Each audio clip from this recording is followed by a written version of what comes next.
3 battalion हमारे साथ BJP नेता संजय चौधरी जी हैं, उनका रुख कर लेते हैं। संजय जी, अब इस मामले में देखिए कहा जा रहा है कि क्या ये संभल पार्ट 2 तो नहीं बन जाएगा, इसको संभाला जाना चाहिए, कार्रवाई जो होगी, जांच जो चलेगी, लेकिन अब आगे क्या होगा? ये मकबरा है जिसके ऊपर भगवा झंडा फहरा दिया गया, वो कह रहे हैं यहाँ पर मंदिर है, वो वहां पर नमाज पढ़ने आते हैं और आगे भी आएंगे, कोशिश करेंगे। देखिए, वो जो स्थिति है, वहां मंदिर है, मकबरा है या जो भी चीज है, भारत के संविधान के अनुसार उसका निर्णय होगा। भारत का संविधान कहता है कि अगर रेवेन्यू का कोई डिस्प्यूट है तो रेवेन्यू के बेसिस पर उसको डिस्पोज ऑफ किया जाएगा, उसके तथ्यों को देखा जाएगा, तथ्यों को देखने के आधार पर उसके स्वामित्व का निर्धारण होगा। यह भारत का संविधान कहता है। यथास्थिति बनाए रखने के लिए जिन्होंने भी लॉ एंड ऑर्डर को अपने हाथ में लिया है, उनके खिलाफ त्वरित कार्रवाई की गई है। कार्रवाई करने के बाद उनको पकड़ा गया है। निर्णय वहां की स्थिति का क्या है, यह रेवेन्यू का करेगा। उत्तर प्रदेश की सरकार किसी भी व्यक्ति को कानून अपने हाथ में लेने का अधिकार नहीं देती है।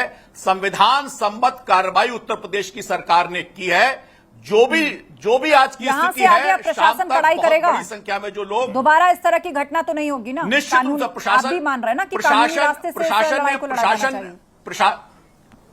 प्रशासन ने इस पर कार्रवाई की है, लेकिन इसे राजनीतिक रूप देने वाले राजनीतिक दलों को, जिसमें इनके कार्यकर्ता शामिल हैं, दुर्भाग्य की बात है।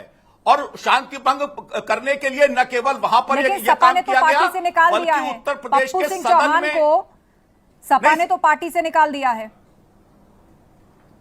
यही मतलब, जिसको काम कराना है उसको पहले उसको पार्टी से निकाल दो।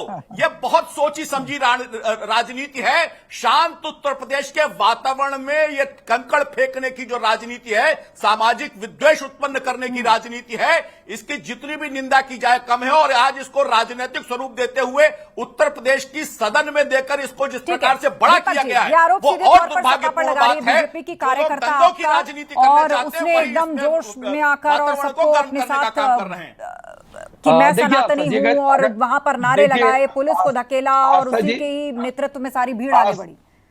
आस्था जी, अगर बात ये बार बार कर रहे हैं कि निष्पक्ष जांच, दोषियों को बख्शा नहीं जाएगा, हमने तो कार्रवाई कर दी। हमने तो पप्पू सिंह चौहान को तुरंत जो हमने निकाल दिया। इन्होंने अपने जिलाध्यक्ष को क्यों पाल पोस रखा है? वाह, ये बताने के लिए पर्याप्त है ना कि इसके पीछे कौन है, जिलाध्यक्ष को असली चेहरा कौन है इसके पीछे? समाजवादी पार्टी।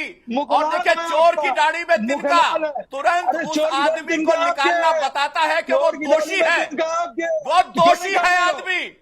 और उसी समाजवादी पार्टी ने उत्तर प्रदेश की दंगे की राजनीति में आगे झोंकने के लिए कृत्य किया गया है। उत्तर प्रदेश भूमाफिया जिला के ऐसे दंगाइयों को बख्शने वाला नहीं है। सारे के सारे दंगाई आप दोनों पप्पू सिंह चौहान से पल्ला झाड़ रहे हैं। सपा ने उसे निष्कासित कर दिया और संजय जी, अब उसे बीजेपी में तो नहीं लिया जाएगा ना? या दीपक जी, वापस सपा में तो नहीं ले लिया जाएगा ना मामला ठंडा पड़ते ही? भूमाफिया आपका जमीन कब्जा करने पहुंचा था वहां पे। समाजवादी पार्टी में पाए जाते हैं, लेकिन कार्रवाई करो। सरकार ऐसे अरे भूमाफिया आपका, नहीं है। अरे आपका जिलाध्यक्ष भूमाफिया, जांच करा लो। आप जमीन कब्जा करने गया था वहां पे, कार्रवाई तो नहीं। कुल मिलाकर आरोप प्रत्यारोप और उस पर राजनीति का दौर शुरू हो चुका है। वक्त का तकाजा है, मुझे शो यहीं खत्म करना है। आप सभी लोगों का धन्यवाद अपनी बात रखने के लिए। तो फतेहपुर विवाद को लेकर विधानसभा के मानसून सत्र में भी माहौल गर्म ही रहा। विपक्ष ने इसे लेकर तीखे तेवर दिखाए तो सरकार की तरफ से भी पलटवार धुआंधार रहा। अखिलेश यादव और ओवैसी ने इस मामले को समाज को बांटने की कोशिश वाला बताया तो केशव प्रसाद मौर्य ने तंज कसते हुए कहा कि गुंडे, माफिया और दंगाई सैफई परिवार के भाई।